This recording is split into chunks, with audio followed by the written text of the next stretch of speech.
In a quiet coastal town where time moves slow and second chances are rare, Claire Bennett, a hard-working single mom with a heart too big for her own good, offers a ride to a rain-soaked tourist who claims to be lost.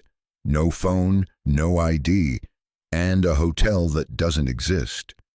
What starts as a simple act of kindness unravels into something far more complicated.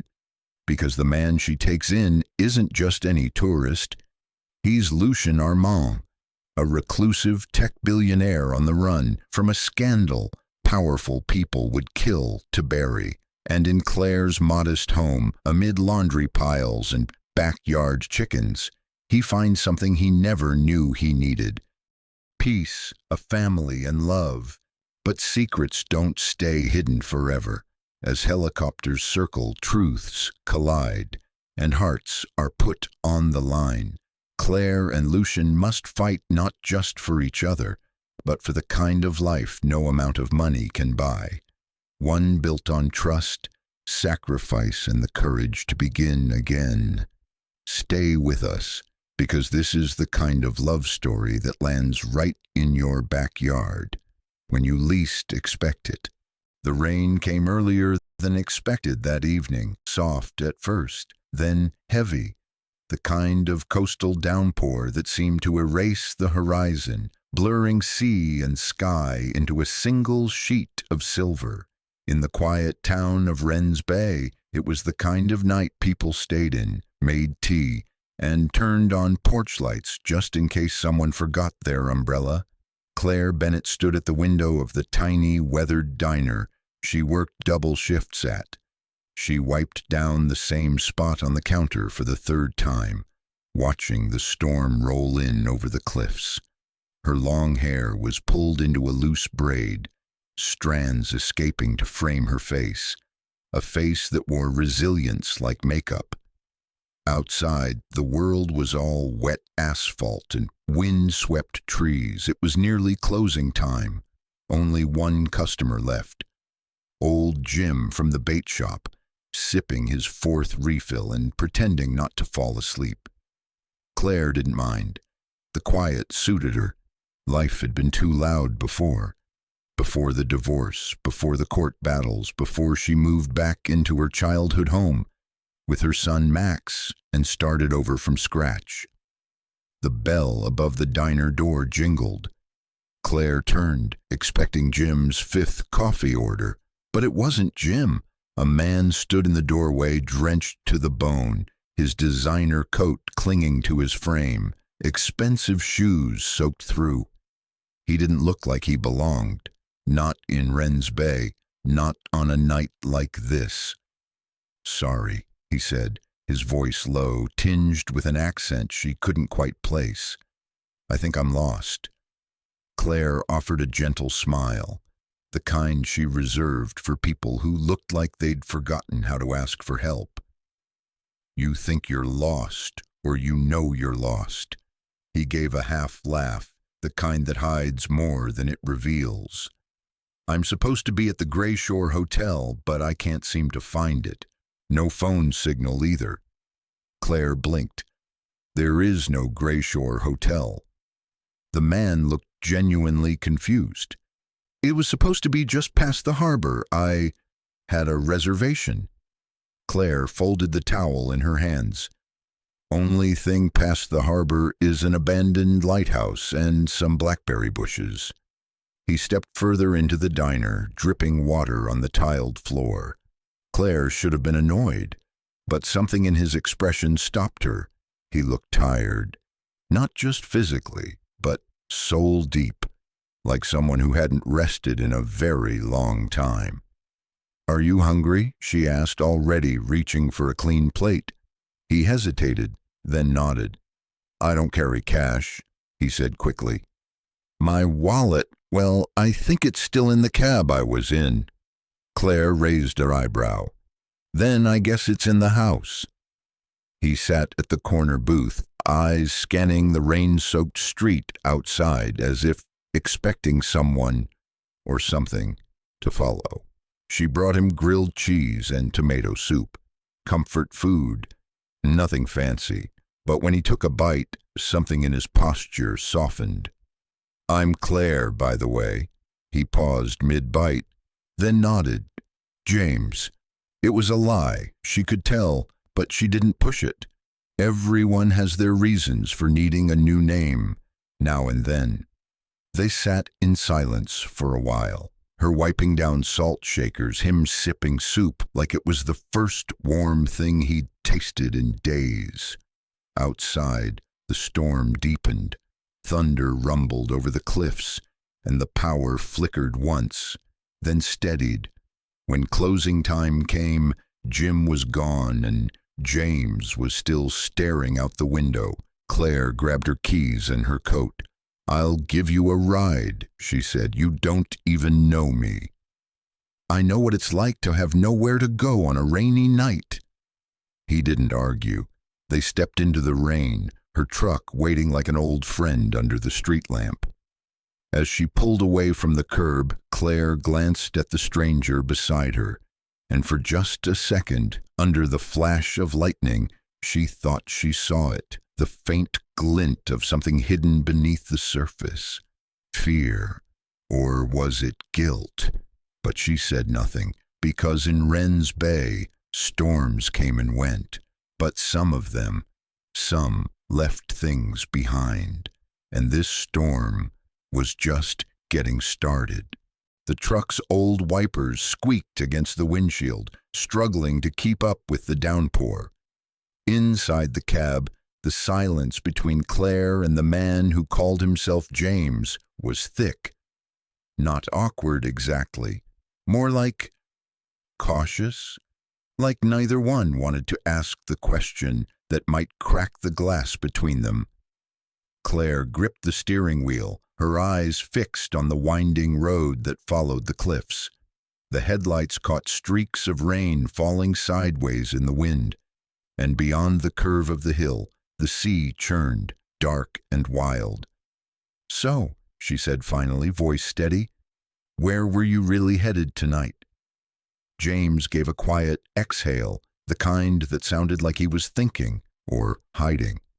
"The Gray Shore," he repeated. "That's what my assistant booked. She told me it was quiet, off the grid." Claire frowned. "There hasn't been a hotel on that stretch in 10 years. Used to be a fancy place, but the cliffs started eroding. Locals warned them it wasn't safe. Owners went bankrupt. It's been boarded up since." James didn't respond. She glanced sideways at him. "So either your assistant is messing with you, or you've made someone very angry."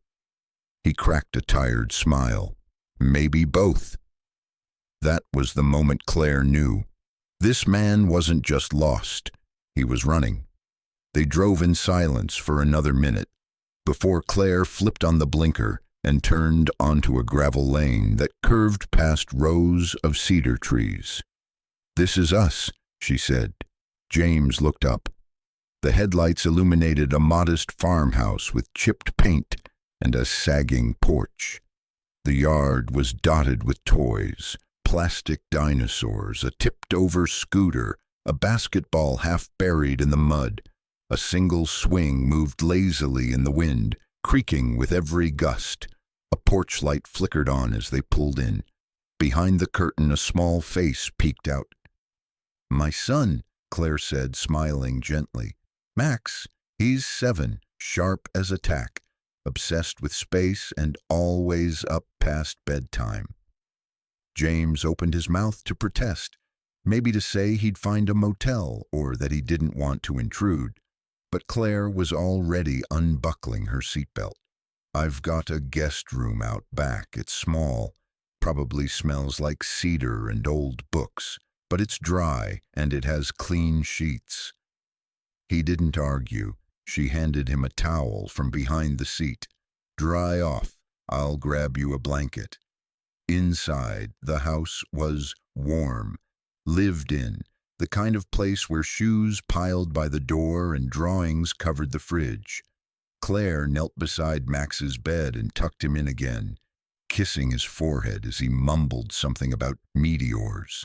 She returned to the door with a folded blanket and a steaming mug of chamomile. James stood just outside the threshold, soaked towel over his shoulder, looking utterly out of place and deeply grateful. "I'll only stay the night," he said quietly. Claire nodded, handing him the blanket. "That's what we all say, one night, until it turns into something else." He looked at her like he wasn't sure if that was a threat or a comfort. She pointed to the small cabin behind the house. "That used to be my dad's studio, before everything changed. It's yours, for now." He hesitated. "Why are you doing this?" Claire paused, then shrugged, voice soft. "Because once, when Max was just a baby and I was stranded on the highway at midnight, someone did the same for me. Picked me up, drove me home, never asked for anything but a thank you." James stared at her, like he didn't know what to do with that kind of kindness. "Thank you," he said. Claire smiled, stepping back into the house. "Don't mention it." She closed the door behind her and leaned against it for a moment, exhaling. She had no idea who James really was, but something told her this storm had brought more than just rain into her life, and whatever was coming next, she could feel it gathering. Later that day, Claire drove James into town. The rain had cleared, but the streets still shimmered with leftover drizzle. Wren's Bay wasn't much: a hardware store, the diner, the lighthouse ruins, and a grocery where Mrs. Anders knew everyone's name and secrets. Claire parked in front of the town library. "Why here?" James asked, curious. "You said no phone, right? You'll need to look up something. Get your bearings." James followed her inside, a little wary.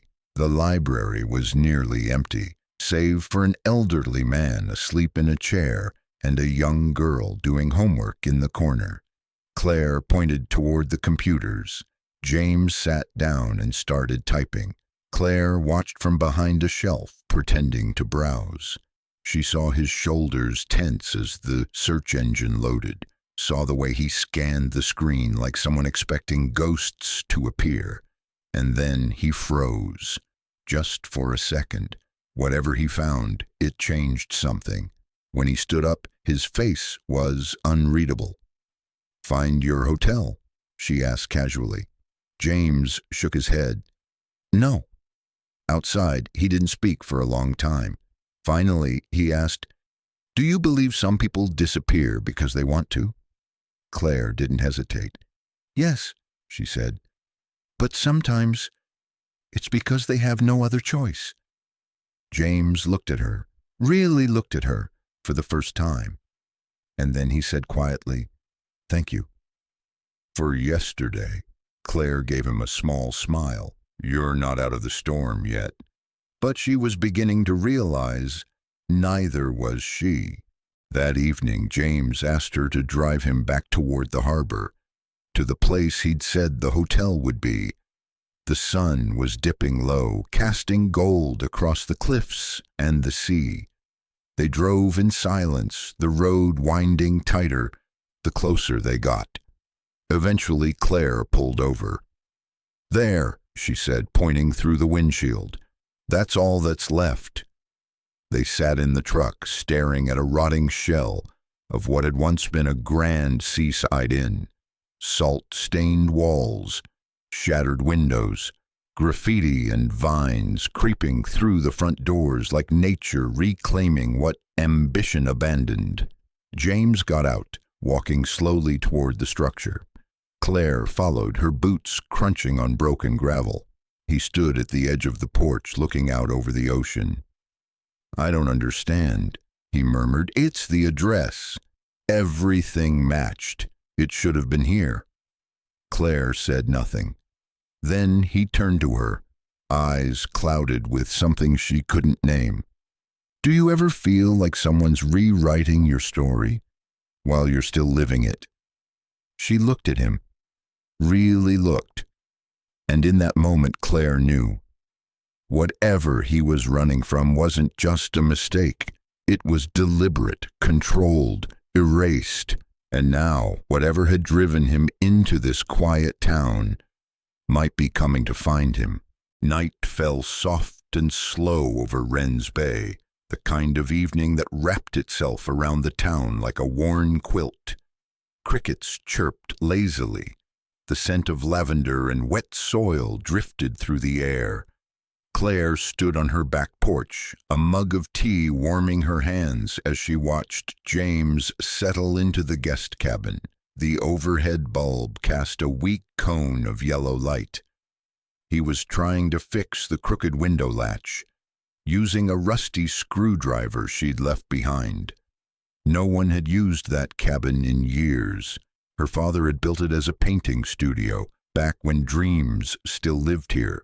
Before everything crumbled, before cancer took him, before her ex-husband took the rest. Now, here was this man, clearly not who he claimed to be, kneeling beside a warped window in the same space where her father once painted sunsets. She sipped her tea, eyes narrowing. "Need help?" she called. James looked up, startled, then smiled. "You're watching me work. That counts as help." She stepped down, barefoot in the grass, crossing the yard with practiced ease. "Most people come here to disappear," she said softly. "They hide out, rent cabins, fish in the morning, drink cheap beer at night. You don't strike me as the fishing type." "I'm not," James admitted, tightening the last screw. "But disappearing? That I might be good at." Claire leaned against the doorframe. "You're lucky it was me who found you, not the sheriff. He doesn't ask many questions, but the ones he asks loud." James stood, dusting his hands. "I'll keep that in mind." For a moment they stood there, the wind tugging gently at the flannel she wore, the kind silence of strangers on the edge of something unspoken. Then Claire asked the question she hadn't let herself voice until now. "Are you in trouble?" James didn't flinch, but he didn't lie either. "Yes." And that somehow told her more than anything else. She nodded toward the back door. "Soup's on. Come eat before Max claims the last piece of cornbread." James hesitated only a second before following her inside, into warmth, into noise, into something resembling a home. And for the first time since arriving, he let himself breathe. The next morning brought a pale sunrise and the sound of Max's laughter echoing through the house like wind chimes. Claire stood at the stove, flipping pancakes with one hand, pouring orange juice with the other, and doing her best to pretend this was just another normal day, except it wasn't, because James, the mystery man who said little and revealed less, was seated at the kitchen table, a paperback novel in front of him, and Max perched beside him like a loyal puppy. "What are you reading?" Max asked, eyes wide.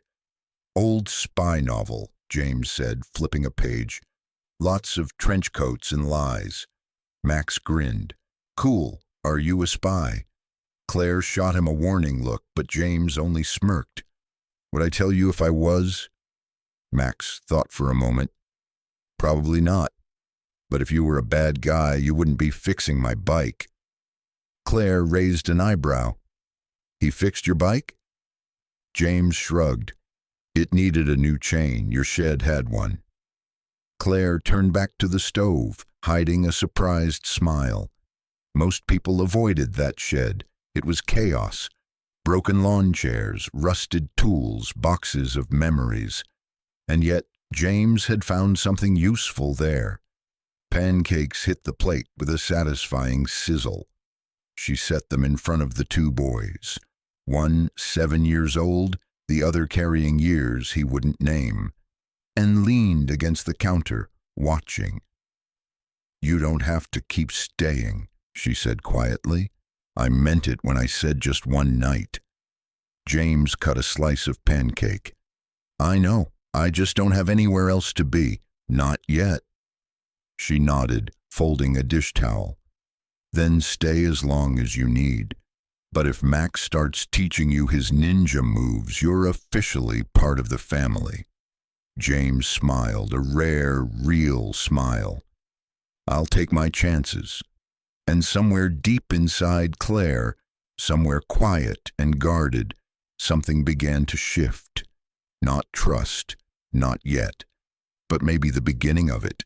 Later that afternoon, Claire stood in the driveway watching Max kick a deflated soccer ball around the yard while James rummaged through the old tool bench near the barn.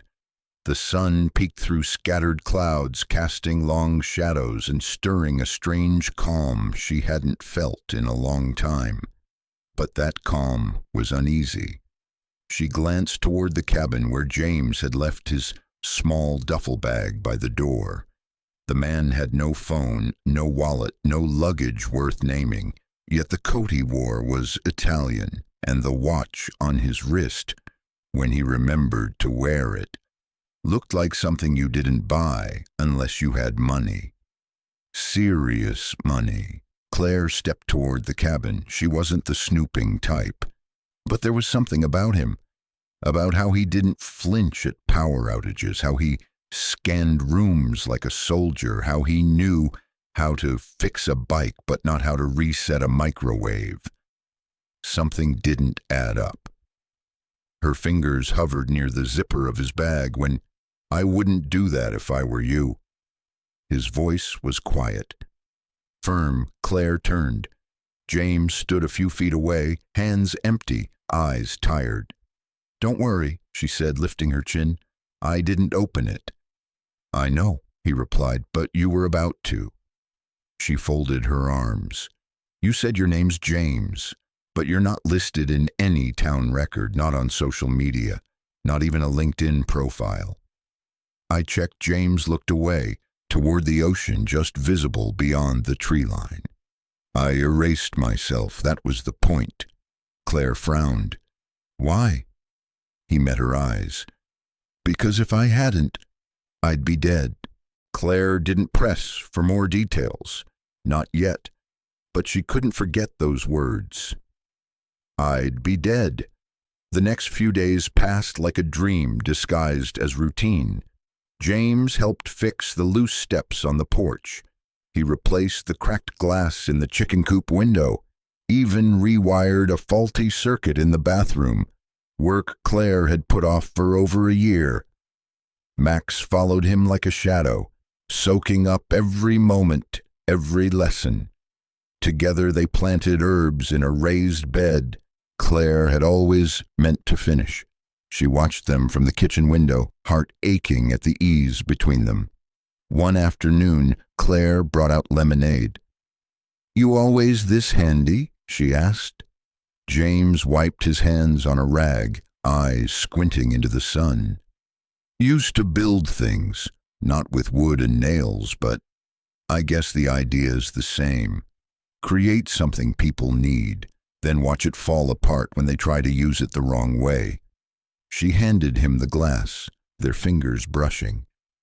"You're talking about more than furniture," she said. James took a sip. "I'm talking about trust. I used to build systems that connected millions, but none of them made me feel as close to someone as your son's smile just did." Claire felt the air change between them, not just attraction, not even comfort, recognition, and that terrified her more than anything. That night, James stayed on the porch long after Max had gone to bed. Claire joined him with a blanket wrapped around her shoulders, her hair damp from the shower, bare feet tucked under her on the old swing bench. "You ever think about leaving?" he asked suddenly, eyes fixed on the stars. "All the time," she said. "I used to dream about Paris, New York, anywhere but here. But when my life fell apart, this town was the only place that didn't ask me to explain." James nodded slowly. "Sounds familiar." She studied him. "You built something big, didn't you? something dangerous. He didn't deny it. Something worth hiding from, she added. James turned toward her. It wasn't supposed to be. It started with good intentions. I wanted to protect people, give them control over their lives. Then the wrong hands got involved. People who saw profit where I saw freedom, so I walked away. Just like that? She whispered. James looked up at the stars. Number walking away cost me everything. Claire reached over, her fingers brushing his hand. Well, she said softly, you still have this porch, this night, and a kid who thinks you're basically a Jedi. James smiled, the weight in his expression easing just a little. For now, at least, this place, this porch, this woman, this child felt more like home than anywhere he'd ever known. The next day dawned warm and cloudless, the kind of rare golden morning that Wren's Bay clung to like treasure. Claire was in the kitchen packing Max's lunch when she heard it, a deep, rhythmic thrum in the distance, steady and unnatural. She stepped outside, shielding her eyes against the sun. Over the horizon, a sleek black helicopter sliced through the clear blue sky, flying low, far too low for a simple detour. Her breath caught. James was already outside. He stood motionless in the middle of the yard, staring up, his entire body tense like a coiled spring. Max burst through the screen door a moment later, bouncing with excitement. "Whoa! Cool! Is it military?" But James wasn't smiling. His jaw was locked, his hands fists at his sides. "No," he said quietly. "It's a warning." The helicopter didn't land. It circled once, then disappeared over the trees towards the cliffs. But the silence it left behind was deafening. Claire stepped beside him. "That wasn't just some joyride, was it?" James finally exhaled. Number, "They know I'm here." Claire looked at him, her heart dropping. "Who are they?" He didn't answer, but in that moment Claire realized this wasn't just a man with secrets. This was a man with enemies. And they were getting close. Claire couldn't sleep. Outside, the wind rustled the trees in fits and starts. The clock on the nightstand ticked louder than usual, each second like a drop of water in a silent cave. She got up, walked barefoot to the window, and looked toward the cabin. The lights were off. Still enough to make her stomach twist. She padded down the hallway, careful not to wake Max, then grabbed her robe and stepped outside. The moon was nearly full, casting pale light across the yard. That's when she saw him, James just beyond the barn, standing under the shadows of the cedar trees, speaking into a phone. Not the burner Claire had let him borrow. A different one. Sleek. Secure. He didn't hear her at first. "No, not yet," he said. "If they've found me, I'll handle it. No, I said I'll handle it." His voice was sharp, different than the one he used during pancake breakfasts and tool shed repairs. This voice was precise, trained. Claire stepped forward. "Who are you talking to?" she asked. James turned fast, startled. It's complicated." "That's not an answer." He sighed, pocketing the phone. "It's someone I trust, one of the only ones left." Claire crossed her arms. "You said you didn't have a phone, that you were off the grid." "I was, until the helicopter." She narrowed her eyes. "You said your name was James." He met her gaze, finally, and said the words she wasn't ready for. "It's not."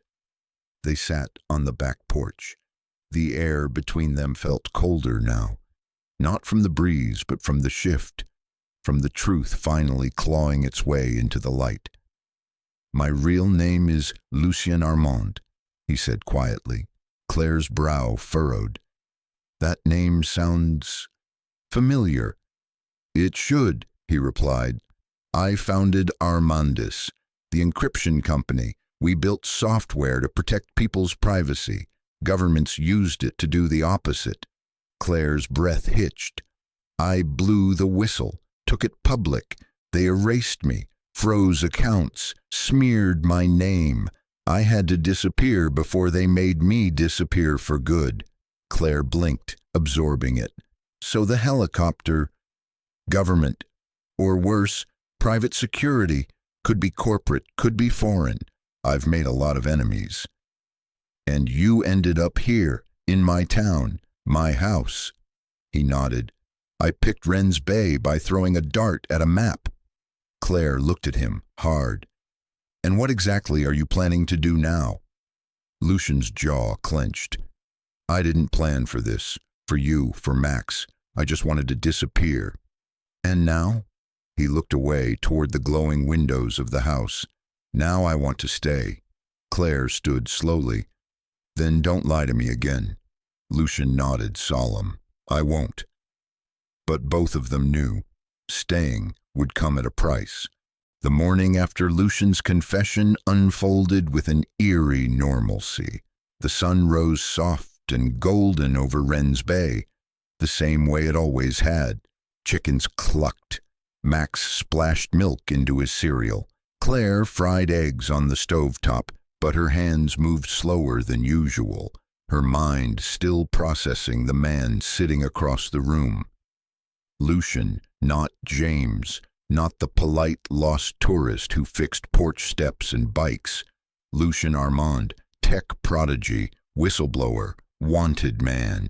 She kept glancing at him in sidelong fragments, the way he poured juice for Max, how his eyes tracked the shadows beyond the windows like someone still expecting the worst. You don't have to stay, Claire said softly once Max ran outside to catch bugs. I don't mean because of what you told me. I mean, you're not trapped. You can leave. Lucian looked up, startled. Do you want me to leave? Claire's breath caught. That's not what I said. He set down his glass, steady. I'll leave the moment it puts you in danger. But right now, this place, you and Max, is the first thing that's felt real in a long time. She studied him. You could have picked anywhere in the world. You picked it here. He nodded. It wasn't random, Claire. I knew I couldn't outrun what I exposed, but I wanted one last place where I could breathe without pretending, where I could fix things with my hands, where I wouldn't be recognized by tabloids or hunted by ghosts. Claire leaned against the counter. You found that here? He gave a faint smile. I found more than that. The screen door creaked, and Max bounded in with a jar of caterpillars. The moment shattered, retreating behind mothering instincts and morning chores. But something had shifted. A curtain had lifted, and beneath it, Claire saw not a fugitive, but a man trying to make peace with the truth. Whether the world would let him, that remained to be seen. That evening, Lucian sat with Max on the living room rug, helping him build a solar system model out of foam balls and toothpicks. Claire sat nearby, flipping through a cookbook she had no intention of using, pretending not to watch him trace orbits with a steady hand. So why Wren's Bay? She finally asked, setting the book down. You said it wasn't random. Lucian glanced at her, then at Max, who had fallen asleep mid-planet, his tiny fist curled around Saturn. I used to go through every line of code in our systems, not the flashy stuff, the back-end architecture, the invisible skeletons that held everything up. When you build things that matter, you learn to trust the quiet pieces. Claire nodded slowly, and this town felt like one of those pieces. Yes, he said simply, small, overlooked, but strong, real. I traced the data trails back to here once, years ago, just a name in a system that flagged honest reporting patterns. I remembered it. Claire's heart skipped. Someone here? Lucian nodded. Your dad. When we first launched encrypted messaging, he was one of the beta users. Sent a dozen messages over 3 months. All of them are flagged by the algorithm as pure integrity. Most people tested the limits. He tested the truth. Claire started, her father, the quiet, principled artist who raised her to speak plainly and work with her hands. You're saying you came here because of him? Lucian met her gaze. I didn't realize it until I saw the name on your mailbox. But yes, I think on some level I was looking for a place that made people like him. Claire sat down hard. And now? Lucian glanced toward Max, now snoring softly beside Jupiter. Now I'm trying to figure out if I deserve to stay in the kind of place that people like your father built. Claire's voice wavered. You do. And he believed her, even if he didn't believe himself. The house was quiet. Claire stood on the back porch, arms wrapped around herself, watching the sky turn indigo. Lucian was inside, reading Max to sleep. He'd insisted on it, even after Max demanded 3 books and asked whether stars could explode without warning. She welcomed the silence. It gave her room to think, to breathe. The door creaked open. Lucian stepped out gentle. He's out cold. Claire nodded, staring out over the yard. Want to sit? She didn't answer, just eased herself down onto the porch steps. He joined her, sitting close, but not touching. You know everything about me now, he said. Feels like I should know a little more about you. She smiled faintly. I'm not a fugitive, if that's what you're asking. I know, he said. But people don't carry their weight that quietly unless they've had to. Claire exhaled slowly. My ex-husband was the kind of man who said the right things in public, smiled at strangers, kissed babies, but behind closed doors it was like living with a fault line, always waiting for the next shake. Lucian was quiet, listening.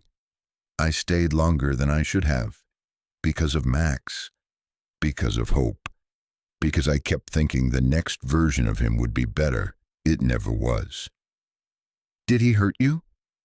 Lucian's voice was careful. Claire nodded. Nothing that left a mark on paper, but I got good at leaving dinner half-cooked so I'd have a reason to step outside. Got good at memorizing license plates in case I needed to give a report.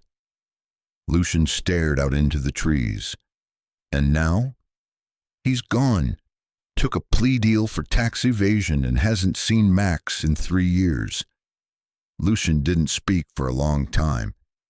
Then he said quietly, You don't scare easy, do you? Claire looked at him.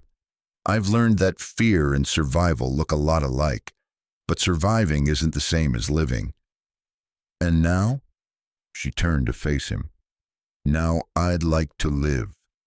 Lucian nodded, then reached out, slow, patient, and took her hand. No promises, no declarations. Just a quiet moment between 2 people who'd both weathered storms and still chose to stand in the rain. Together. The next morning, Claire stood in the backyard, hanging wet laundry on a line strung between 2 old oak trees. The sun was warm on her back, and the scent of fresh detergent drifted through the air like a forgotten memory. It was mundane, ordinary, but it felt sacred. Lucian emerged from the cabin with Max on his shoulders, the boy squealing with delight. Max had started calling their morning routine missions, and today's objective was Operation Sock Recovery, which apparently involved rescuing mismatched socks from a laundry basket and tossing them one by one at the line. Claire laughed as a blue sock hit her in the arm. You 2 are a disaster, she called, shielding her face from the next cotton missile. Lucian set Max down and offered a mock salute. We prefer the term highly unregulated domestic unit. Claire shook her head, smiling. You're good with him. He stepped beside her, helping clip a shirt to the line. He's a good kid, smart, honest. Too honest sometimes, Claire muttered. Told Mrs. Langley last week that her fruit salad tasted like wet chalk. Lucian chuckled. He says what he thinks. That's rare. Claire nodded, expression softening. Yeah, it is. They worked side by side, folding sheets, swapping stories about childhood messes and forgotten birthdays. At one point, Max ran up with a dandelion crown and placed it on Lucian's head. You're king of the backyard now, he declared. Lucian bowed with exaggerated grace. Your Majesty accepts the title. Claire froze for a moment, not from laughter, but from something deeper. Watching them, her son, this man, weaving joy from laundry and weeds. It felt like a glimpse of something she never thought she'd see again. Not perfection, but possibility. The shift came quietly, subtly, like the smell of smoke before the fire. It started when the mailman lingered too long at the end of the driveway. Claire noticed it first. A subtle look in his eyes when he handed over the envelope. Then came the new customers at the diner. Too well-dressed, too quiet, ordering coffee they didn't drink. Watching her, watching Max. By the third day, Claire couldn't deny it. Someone had talked. Lucian felt it too. That night he sat on the porch, a tablet in his lap, his fingers typing fast, not hiding anymore, tracking the trackers. They're triangulating data, he said, building a net. Claire leaned in. Can they find you? Lucian looked up, eyes hard. They already have. The next morning, a reporter from a regional news outlet showed up outside the fence, holding a camera and calling Lucian by name. Claire walked out with Max behind her, heart pounding. You need to leave, she said, voice cold. The reporter smirked. The world wants to know why Lucian Armand is hiding in a chicken coop. Before Claire could answer, Lucian appeared beside her, calm, unshaken. She's not hiding me, he said. She saved me. The man blinked. What? Lucian stepped forward. Tell your editor this isn't the story they think it is, and if you publish anything that puts her or her son at risk, you'll be hearing from a legal team bigger than your entire media company. It was the first time Claire saw the man he used to be, the CEO, the commander, the builder of worlds. The reporter backed off, but the damage was done.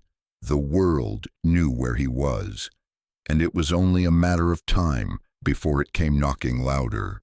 3 days later, it did. Claire was feeding the chickens when the sound returned, that low, slicing thrum that vibrated through her chest before it ever touched her ears.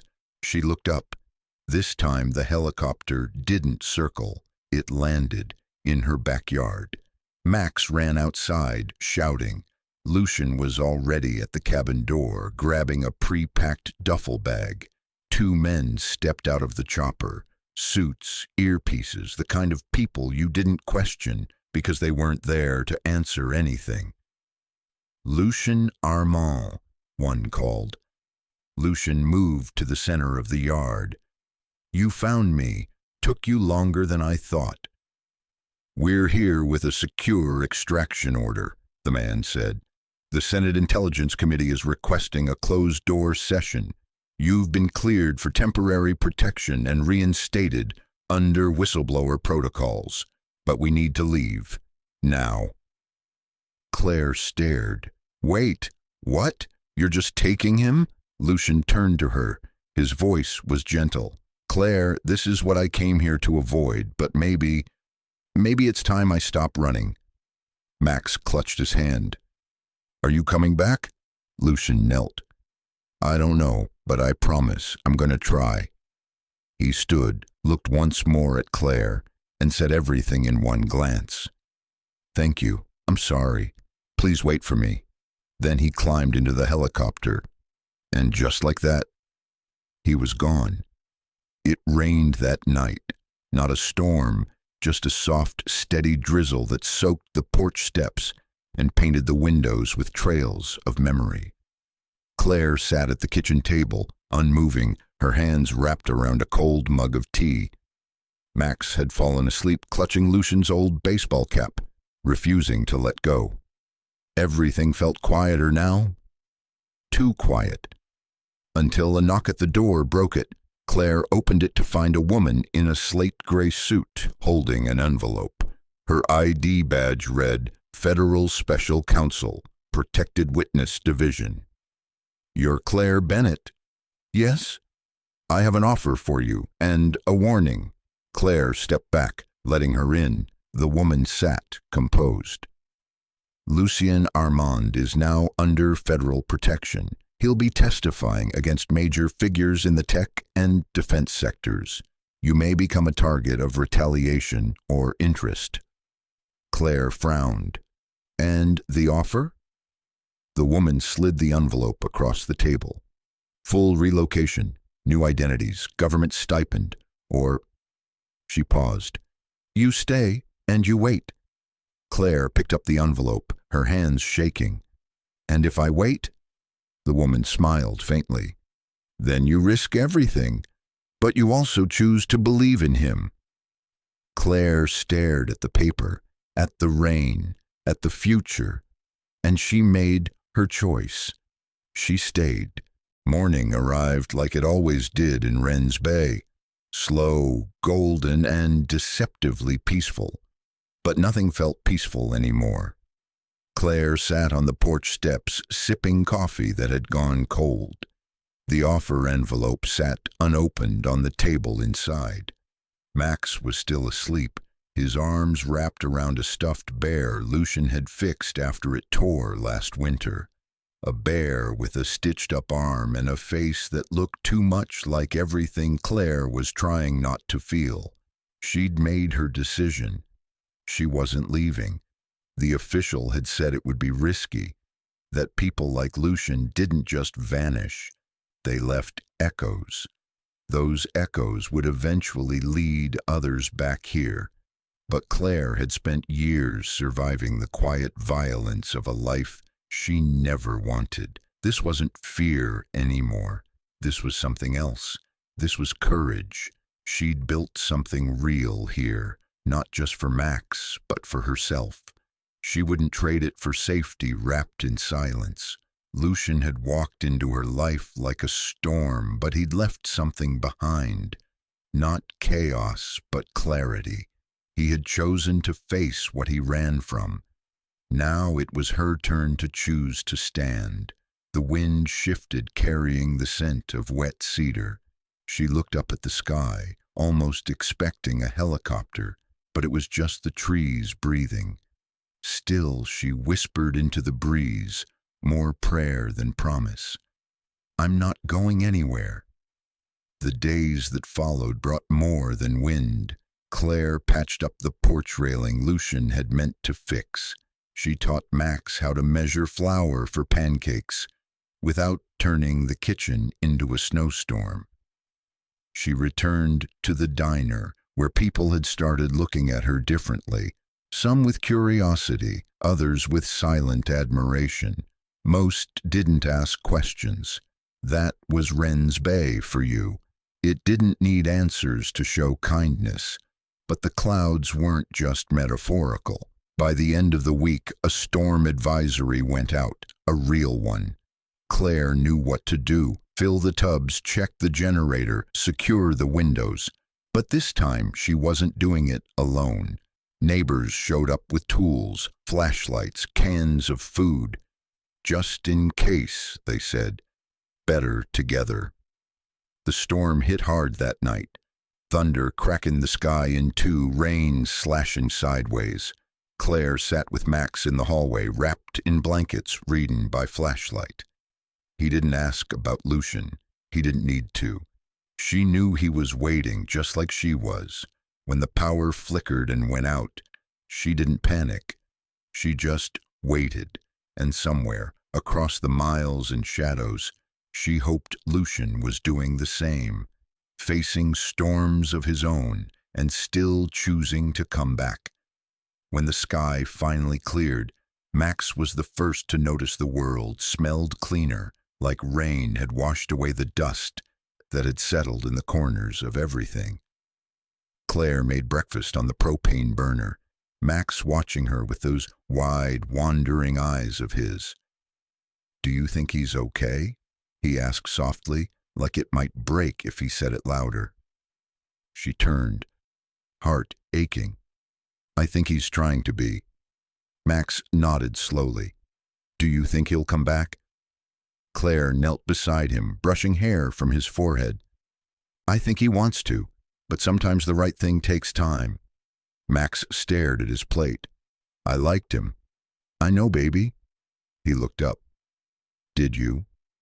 Claire smiled, tears threatening. "More than I ever meant to."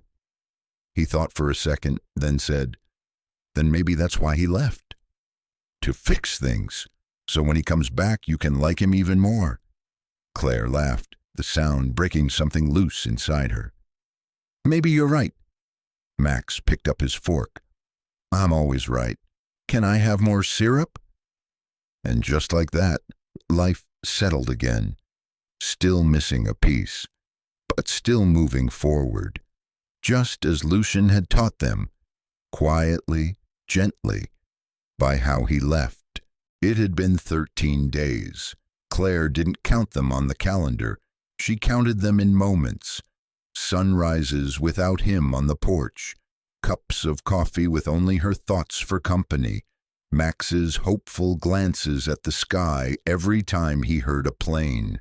She told herself she wasn't waiting, but she was. And then, on the 14th day, it happened. Rain fell again, light and persistent. Claire stood in the garden pulling weeds when she heard the sound. Not a helicopter, but a car. A quiet one. She looked up, and there he was. Lucian, soaked in rain, dressed in clothes that didn't belong to him, thinner, paler, but his eyes, those eyes, they were still the same. She dropped the trowel. He stepped forward. Neither of them said a word. She moved first, closing the distance, heart pounding.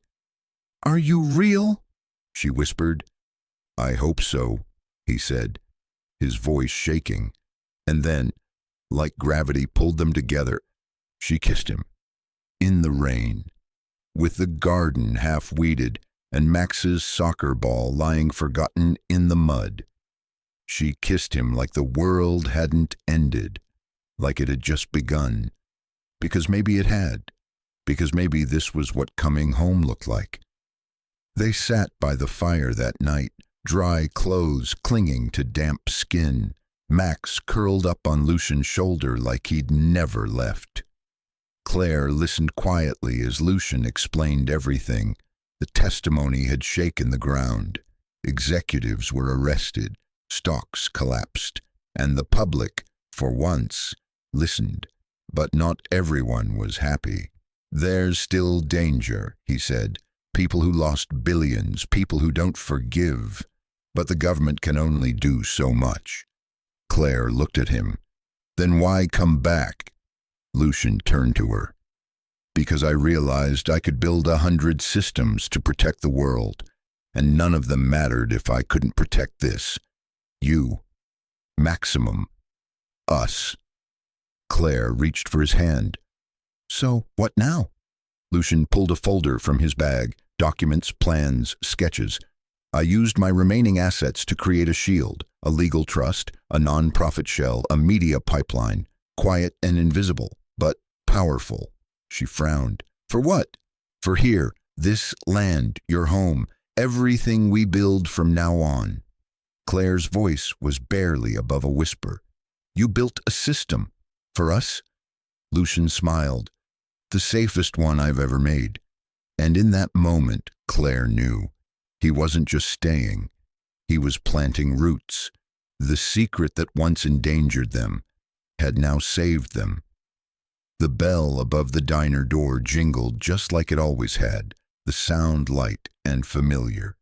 Claire stood behind the counter in her apron, coffee pot in hand, as sunlight streamed through the front windows. It felt like stepping into an old rhythm. Only this time, her heart wasn't running to keep up. Lucian sat in the corner booth, sipping coffee and helping Max with his math homework. His sleeves were rolled up, his focus entirely on the 7-year-old beside him. No one whispered when they walked in anymore. No one stared. The town had seen the news. They'd seen the headlines.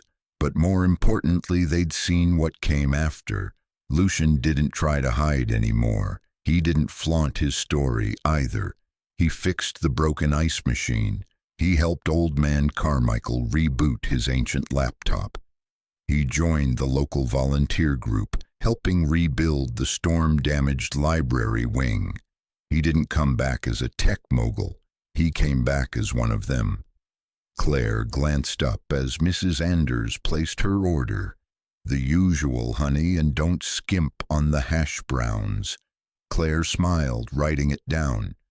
Tell your young man, she added with a wink, that Max has a mean hook shot in Saturday basketball. Claire laughed. I'll pass it along. And just like that, the day moved forward. Not because the world had forgotten Lucien Armand, but because the town had chosen to see him as more than the sum of his story. They'd chosen to see him the way Claire did, as someone who stayed. The attic had always been a place Claire avoided. Dusty boxes, rusted trunks, too many echoes of the past. But on a quiet afternoon while Max was at school and Lucien was fixing the barn's new solar panels, she pulled down the ladder and climbed into the low-beam space, curiosity guiding her hand. She found them in an old shoebox wrapped in twine. Letters, dozens, all written in her father's familiar looping handwriting. They weren't to her. They were to her mother before she left. Before the cancer, before Claire's childhood fractured. Claire sat on a crate and read. Each letter held hope, regret, love. Her father had poured himself into those pages the way he never could in person. And buried within the final stack was something else, a manila envelope labeled Wren's Bay Development Initiative. Claire's brow furrowed. Inside were diagrams, notes, letters of correspondence. Her father had once tried to start a rural tech partnership. Years before Lucien's company existed, it had failed. He'd written to investors, to universities, even to Congress. No one listened. Until now. Claire brought the papers downstairs and spread them across the kitchen table. When Lucien returned, sweat on his brow and dirt under his nails, she looked up. My father had the same idea. Lucien scanned the notes, quiet reverence in his eyes. Then maybe, he whispered, this was always supposed to happen. It started with the sound of tires crunching gravel. Claire looked up from the kitchen sink and wiped her hands, watching as a sleek sedan rolled up the driveway, a federal seal on the door. Lucien stepped out of the barn, shirt clinging to his chest from labor, and immediately tensed. He recognized the car. 2 men stepped out. Neither wore sunglasses or spoke in clipped tones. This wasn't intimidation. It was a notification. Claire joined him at the gate as the lead agent offered a handshake. We thought you'd want to know, he said. Your testimony triggered 3 indictments this morning. 2 more are in progress. You'll be cleared for public re-entry within a week. Lucien exhaled, slowly, carefully. And the risk? Still real, the agent admitted. But you've made allies, and enemies who aren't as untouchable as they once were. He handed Lucian a sealed envelope. Final documents. Witness protection is no longer required. You're free to build whatever life you choose. Lucian turned to Claire, meeting her eyes. You hear that? He said. She nodded. You're free. And for the first time since he arrived, she saw it. Not just relief, but peace. He wasn't looking over his shoulder anymore. He was looking forward. The next morning, Max ran through the house like a rocket on fire. "Mom, he's back! He's back!" he shouted, nearly tripping over the rug. Claire followed him onto the porch, heart already full. Lucian stood in the driveway, dressed in jeans and a soft gray sweater, carrying a small bag and a grin he didn't try to hide. Max launched himself at him, arms wide. "You came back again!" Lucian caught him easily, spinning him once in the air. "I told you I would." Claire crossed her arms, pretending not to smile. "That's 2 arrivals and 0 postcards." Lucian approached, still holding Max, his smile gentle. "I'll make it up to you," he said. Claire raised a brow. "Big words." "I've got big plans." That afternoon, Lucian led them to the edge of the property near the orchard. "I've been thinking," he said, laying out sketches across the picnic table. "A learning center. Technology meets tradition. Coding workshops in the barn, gardening and circuits, programming and sustainability." Claire stared. Max gasped. "Like science camp at home?" Lucian nodded. "Exactly." Claire touched his arm, quiet. "You're really doing this?" Lucian looked around, at the trees, the house, the barn. "At our home," he said, and Max's smile said it all. This wasn't a goodbye. This was a beginning. The sign was simple, hand-carved, painted in deep forest green, hung at the end of the driveway by the old oak tree. Bennett Armand Homestead. Claire stood beside Lucian as Max held the last screw and a tiny wrench too big for his hands. "Are you sure about the name?" she asked. Lucian looked at her, his hand resting at the small of her back. "We both built this," he said. "It deserves both of us." Inside the house, Max's artwork now covered more than the fridge. It adorned the hallway, the staircase, even Lucian's side of the cabin wall. But they weren't just drawings. They were blueprints, concept art, plans for the garden expansion, new chicken coop sketches, farm robots drawn with crayon. Claire spent her mornings at the diner again, but now she came home to something new, a life that didn't feel borrowed, a house that no longer felt like it was holding its breath. Lucian worked from the sunroom, building a secure platform for rural schools. Claire caught him once, late at night, talking to investors and turning them down. "Too corporate," he muttered. "I'm not doing this for IPOs anymore." Claire leaned on the doorframe, arms crossed. "Who are you doing it for?" He turned, smiled, and said, "Us." And in that moment, Claire knew. The house wasn't just theirs. The future was, too. The wind danced along the cliffs that evening, tugging at Claire's hair and filling the space around them with the smell of salt and the sea.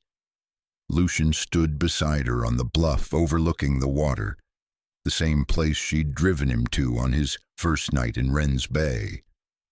Back when he was still a stranger in designer shoes and a rain-soaked coat, looking for a hotel that didn't exist. Now the man beside her was barefoot, his sleeves rolled to his elbows, and his eyes full of something deeper than secrets. "Do you remember the first time we stood here?" he asked. Claire nodded, arms wrapped around herself. "I thought you were going to disappear into the ocean." He smiled softly. "I nearly did." They stood in silence for a beat, the waves crashing below like applause from the earth itself.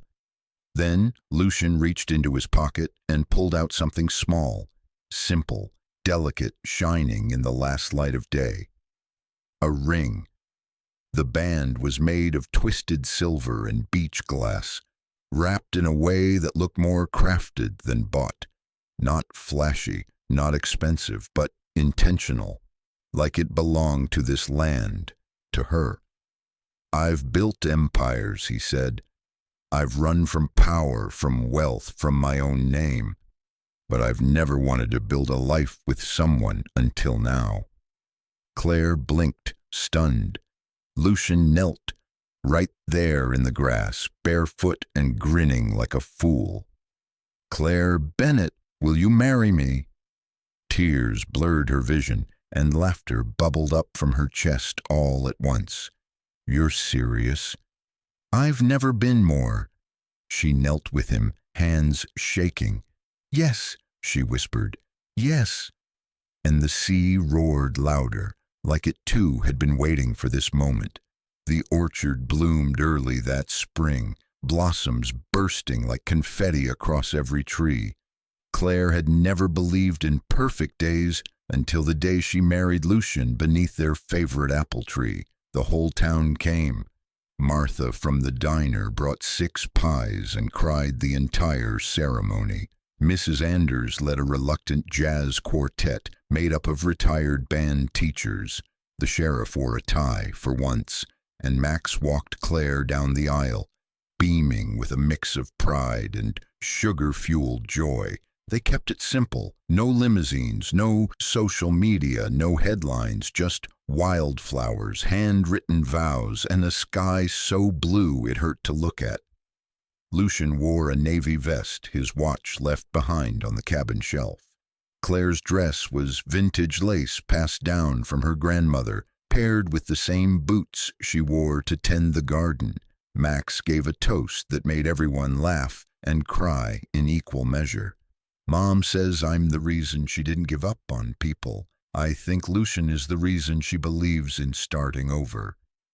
Afterward, they danced beneath string lights hung between trees, the orchard alive with laughter, music, and hope. And when the stars came out, Claire looked around at her son, her husband, her home, and realized she wasn't surviving anymore. She was living. The barn smelled of cedar and sawdust again, not because it was old, but because something new was growing inside it. Claire and Lucian's dream was no longer just scribbles on napkins or bedtime stories to Max. It was real. The Wren's Bay Learning Collective opened quietly. No press, no ribbon cutting, just kids arriving with wide eyes, laptops, and notebooks. Some had never seen a chicken up close. Others had never touched a keyboard. Inside, the space blended both their worlds. Solar-powered lighting, wooden work tables, shelves filled with seeds, coding kits, and hand-painted signs that read things like "Grow Curiosity" and "Questions Welcome." Lucian taught digital literacy. Claire taught life skills. Max taught both in his own chaotic, brilliant way. Volunteers came from the town. Tech mentors visited from cities. And the children, oh, the children, flourished. One afternoon, Claire watched Lucian show Max and a group of students how to write code that adjusted irrigation valves based on soil moisture. She leaned against the doorway, arms folded, heart full. He caught her watching, gave her that sideways grin. "What are you thinking?" he called. She smiled. "That I married a very patient man." He laughed. "You married a man smart enough to follow your lead." Together they weren't just teaching. They were planting something bigger than crops or code. They were growing a legacy. The seasons turned quietly. Summer rolled in with its wildflowers and fireflies, and with it came more families. City transplants curious about a different pace of life. Not gentrification, not change, just connection. Lucian had been right. Wren's Bay was a skeleton worth rebuilding on. Claire turned the guest room into a small lending library. Max started a backyard chicken blog that somehow went viral. And Lucian, he launched a non-profit arm of the Learning Collective, one that supported other small towns across the country. Everywhere he went, people expected the Lucian Armand from the headlines, but he only ever brought one version of himself now, the one who mucked stalls, kissed Claire's forehead before bed, and fixed bike chains with Max on weekends. And every time someone asked how he went from Silicon Valley to farm town, he'd shrug. I was lost. Someone helped me find my way. Claire watched him speak one evening at a school fundraiser. He stood in front of a barn filled with lights and laughter, telling the story of his journey, not as a redemption arc, but as a reminder. Sometimes you don't need a new map, he said. Sometimes you just need a place where you're allowed to show up as you are. And Claire knew this wasn't the end of the story. It was just the beginning of another.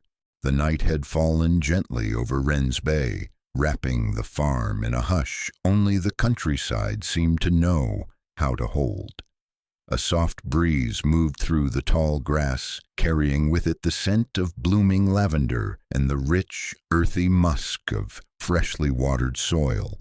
Crickets hummed in the dark. The occasional creak of the barn echoed faintly in the distance, like an old house settling into sleep. Claire lay on a woven blanket spread across the backyard, her head resting on a folded sweatshirt, the kind Lucian always wore when the nights got cool. To her left, Lucian lay with one arm tucked behind his head, the other hand gently linked with hers. Between them, Max nestled under a soft plaid throw, thumb still tucked beneath his chin as sleep began to pull him under. Above, the sky stretched wide and impossibly clear, a canvas of deep navy scattered with more stars than city eyes could ever comprehend. The Milky Way glimmered faintly, a river of ancient light flowing across the heavens. It was the kind of night that made everything else in the world feel still, smaller, distant. Max sighed contentedly and murmured, half asleep, "We need to do this more." Lucian chuckled under his breath, barely more than a vibration beside her. "Stargaze?" "No," Max whispered, "be still." Claire turned her head, smiling at the boy whose wisdom always seemed to arrive when least expected. "We'll make it a weekly mission," she said softly, brushing a strand of hair from Max's forehead. The silence returned, not uncomfortable, but reverent, the kind of silence that spoke without sound, that wrapped around them like a familiar blanket full of presence. Lucian's voice broke the quiet, low and thoughtful. "I used to stare at computer screens at night, wall-to-wall monitors, code, security feeds, live data projections, all of it buzzing like a beehive. I told myself I was building the future." Claire turned her head toward him. "And were you?" He shook his head slowly. "I was building a machine, cold, efficient, predictable, but it didn't breathe. It didn't laugh. It didn't cry when it was overwhelmed." He paused, glancing at Max's sleeping form. "I think this—" He looked up at the sky, then around them. "This is the future I should have built the whole time." Claire followed his gaze. Over the farmhouse, lights still glowed faintly in the kitchen window. Thunder, their oldest mare, shuffled in the paddock. Somewhere, an owl hooted softly. She breathed it all in, the realness, the intimacy, the certainty that this moment was whole. "I used to lie awake," she said, wondering if I'd ever feel safe again, not just physically, emotionally. I don't think I knew how much I'd braced myself, even in sleep. Lucian's thumb brushed against hers. And now? Claire looked down at Max, then over to Lucian. Now, I think I could fall asleep in the grass with the world still spinning. He smiled, then shifted, leaning closer. You've built a different kind of home, Claire, one that doesn't just shelter, it softens. She blinked, letting his words settle. No one had ever said it like that. Her home, her heart, her life. They weren't defenses anymore. They were invitations. Above them, a sudden streak of light arced across the sky, a shooting star blazing silently across the dark. Max stirred and blinked his sleepy eyes.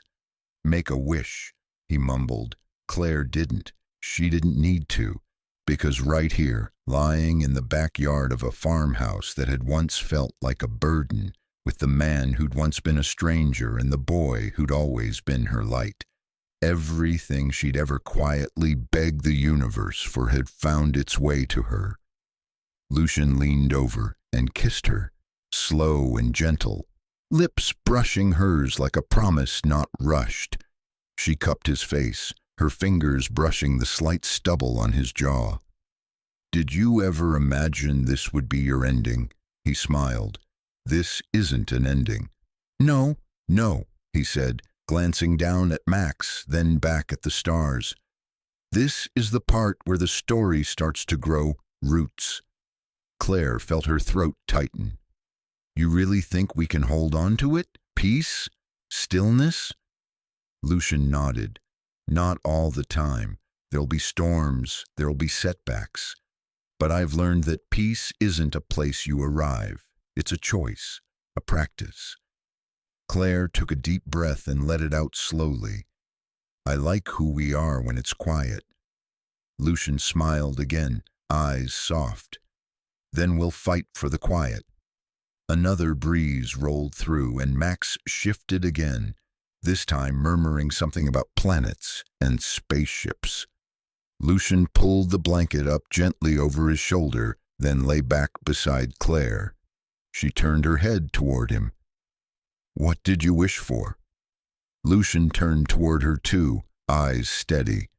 More nights like this, fewer regrets, and a life where Max grows up believing love doesn't always end in leaving.